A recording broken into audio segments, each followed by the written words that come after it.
Hey, what's up everyone? This is Salam Yagi from salamcareers.com. This is Tutorial Tuesday. I share tips on productivity tools to help you whether you are studying or working. And today I will show you how to insert table of contents using Microsoft Word. So let's jump to it.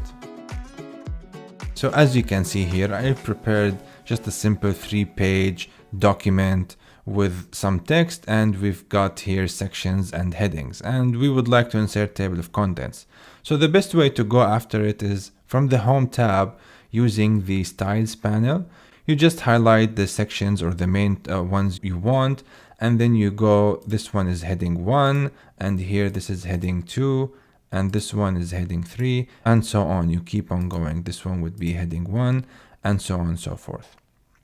But now let's say that you don't like the way each heading is arranged, like you don't want it to have a number format here and then go with letters. Say you want it to be in a different way.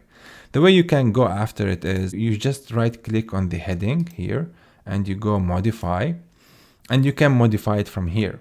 But if you see it a little bit too complicated, there is a better way of changing the whole style. So the way I go after it is, let me just go and do here and just remove all the formattings we have and say that I want this one to be using multi-level numbering and this one also to use multi-level numbering here. And I will just increase the intent. Say you want to be 1.1 instead of just 1. So the best way to do it, I will just undo this one. You go to the first heading, highlight it, copy format, and then you go to this one and paste it in here. And you just go push it forward and it becomes 1.1. And we repeat the same. So for this one, for heading 1, I scroll down to this heading and this becomes number 2. Copy this one, go to heading 3, becomes 3. Copy format again and paste it in here. Push it one forward, becomes 3.1. And next, instead of selecting heading 2 for this one to be changed, you just right click and update heading to match selection. Once you do that, this becomes your heading 2.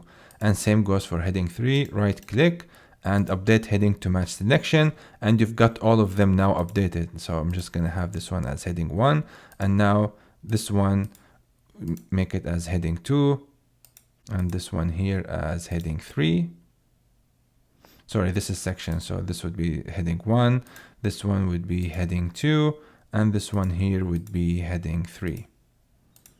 So the last point would be to scroll all the way up, hit enter, and then go to references, insert table of content, choose the first one, and here you go. Here's your table of contents and all the pages for all the sections and subheadings as we have done them. And there is another way to insert table of content instead of using the styles pane. I will just show it to you for your reference. So the other way would be you just highlight the first one, you go to references, add text and make this one as level 1. And the other one would be level 2. And as you can see here, it will just pop up the headings that we have already made in our table of contents. So you can either go with level 1, level 2, level 3, or you can go with headings. It's just the same thing.